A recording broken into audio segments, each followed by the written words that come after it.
by no species except for man, and over the last few decades of poaching and habitat loss, as well as ranchers and farmers killing them in retaliation for livestock predation, which quite often is caused by the ranchers themselves, has meant that their population has dropped to probably fewer than 20 or 30,000 in the whole of Africa. But lions are protected by law, and quite often, if ranchers are caught illegally killing lions, like with poisoning, shooting or trapping them, quite often the ranchers end up going to prison for it, which I think they do deserve. But while the lions' numbers may be dwindling, but they aren't endangered yet, they continue to be some of the most magnificent creatures on the planet. Of course, here is their range, well, including their historic range, but of course, around here was the historic range of the Asiatic lion, and they're currently only found here, and I think they've been reintroduced here and here. But around here was the historic range of the Barbary lion.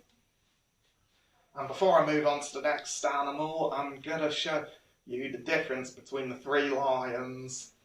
There's the Barbary lion, the Southern African lion, and the Asiatic lion. Now, the Barbary lion was in fact the largest of the lions. It could probably grow to be as big as a Bengal tiger, and probably about as powerful as a Bengal tiger. But unfortunately, Barbary lions were hunted to extinction in the wild by the 1950s. There are Barbary lions alive in captivity, but of course, the only issues we have with trying to breed populations of them in captivity are that a lot of them are victims of inbreeding, but also they've been interbred with other lions, which has mixed the gene pool a little. But I mean, I think we should bring the Barbary lion back to the wild. I mean, that's a debate for another day. Of course, then there's the African lion, but also the Asiatic lion, which is a lot smaller than the first two.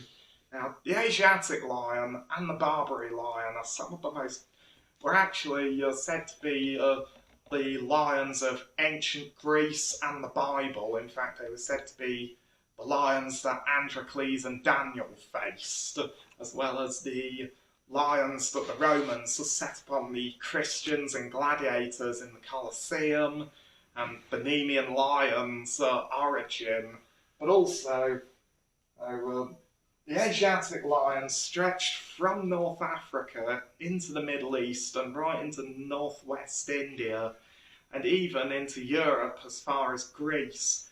But the Asiatic lion was wiped out in much of its historic range. But for more information on the Asiatic lion, do check out my 12 Animals of Asia PowerPoint. Now, the next animal I'm going to show you is the largest land mammal. It is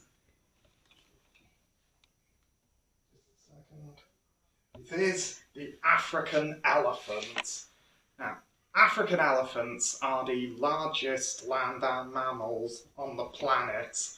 When I say the largest, I mean a fully grown bull can be 3 meters tall, or more than 3 meters tall, can weigh well over 6 tons and has tusks that can grow to be 3 meters in length. Of course, elephants are herbivores, which means they feed on plant matter, but still that doesn't stop them being dangerous, especially when it comes to their family. Because African elephants have very interesting social structures, but of course the females, the cows, are always found in big herds. They usually consist of 20 or so related females and their calves with one head of the herd, known as the matriarch, and she can be probably more than 50 years old, and she maintains cohesiveness in the herd. They stop when she stops, they sleep when she sleeps, and they eat and drink when she does. But male elephants, the bulls, now they're usually when bull elephants turn 15 years old, quite often they head out on their own, and bull elephants can sometimes live on their own, but they quite often form loose bachelor herds with few young males joining up with a much older and more experienced male to learn a few tricks and things from him. African elephants also have incredible intelligence. In fact, they are said to be some of the smartest animals on the planet. I mean, they remember everything. In fact, in times of drought, matriarchs have been known to leave their families to water holes so that they can find by using their memory. Hence the saying, an elephant never forgets. But also, the elephants have been known to mourn their dead. So they mourn elephants they've known in the past who have died. But also another thing about elephants is their incredible strength. In fact, believe it or not, an elephant can smash a tree down and snap a tree trunk that is heavier than me into like it was a matchstick. And despite their big size, elephants can move very, very silently. Of course, when I said about elephants being dangerous, that's mainly females that are protecting their calves, because they can be very, very aggressive if you get too close to them with calves. But with the males, and this, of course, the males can be more dangerous than the females, and of course there's a time in the elephant's year when that is true, the male elephant's year. It's called must. It can happen for about 3 to 6 months, and bull elephants are then packed with 10 times the amount of testosterone, and they've just got one thing on their mind, which is finding a girlfriend, and they can be very, very grumpy and aggressive. Of course, an argumentative elephant is, to me, one of the most frightening creatures on the planet. They can outrun you, they can crush a car like a tin can, and they can kill you with a single swipe of their trunk.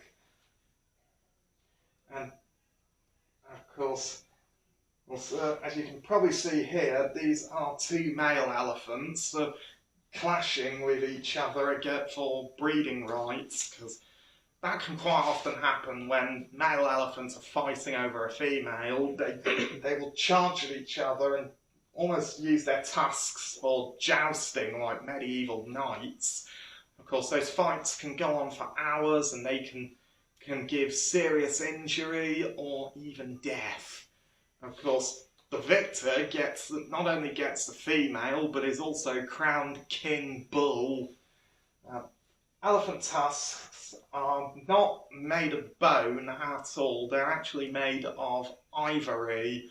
Of course, it's unfortunately that has been landing them in trouble, because every year about 20,000 elephants are slaughtered in Africa, and it's all for one thing: their tusks. Because elephant tusks are made of a substance called ivory, and ivory is a banned substance in much of the world, but in places like China and Vietnam and Taiwan and North Korea and even the Middle East, ivory is in heavy demand. In fact, the Chinese want it to make ivory chopsticks, which are in heavy demand. But also the Middle East use them to make Arabian dagger hilts, and Also, elephant tusks are taken to be carved into necklaces, jewellery and ornaments. And of course, it's not just the elephants on the savannah that are affected, it's also their cousins in the jungles that are affected.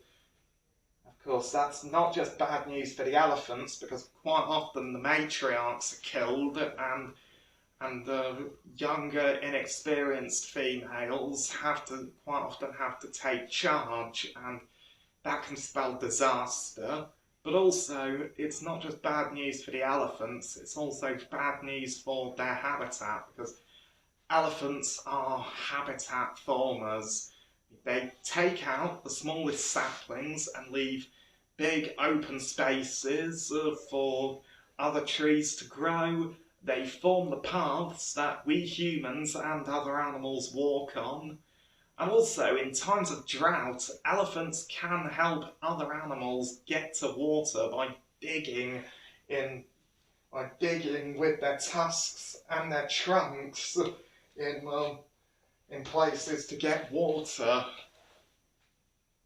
But also, elephants can also help the foliage they feed on grow, and it's all down to their digestive system, because quite often when you see elephant dung, it looks gross, but it isn't, because the plant vegetation passes through the stomach, well, much of it passes through the stomach, virtually unchanged. They can't digest plant wall cellulose. Cows can do it, elephants can't. And that's quite often why they have to feed for 16 hours a day.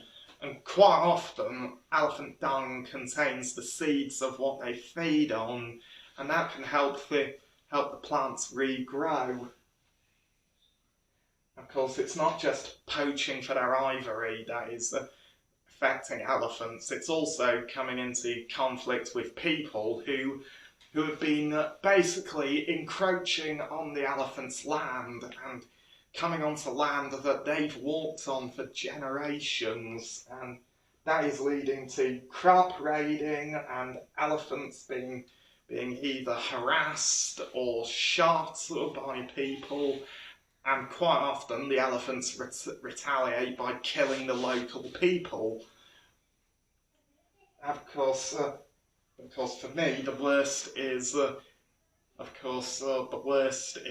poaching for their ivory, because every day as many as 8 to 10 elephants are killed for their ivory, and that can be by the use of guns, poison, or even snares.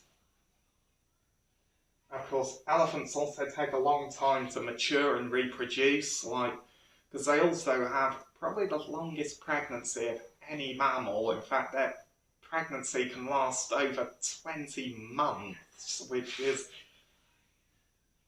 mind-boggling to think of. But if this carries on, then African elephants are going to disappear from the wild in my lifetime. Here is the range of the elephants. Now, I'm going to show you all the differences between the two African elephants and the Asian elephants.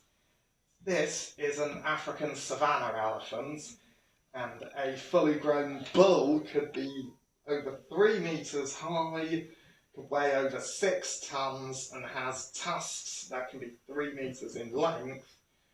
This is an Asian elephant. They're a lot smaller with slightly straighter tusks, and of course smaller ears and 2 domes on their heads. This is an African forest elephant, and they live deep in the Congo rainforest, and they can usually live in herds of about 10 to 12 individuals, but of course they have straighter tusks and are smaller in stature to their savanna cousins. But for more information on them, do check out my PowerPoint presentation on animals at risk of poaching. The next animal I'm going to show you is the fastest land mammal. It is the cheetah. Cheetahs are in the cat family. That's pretty obvious.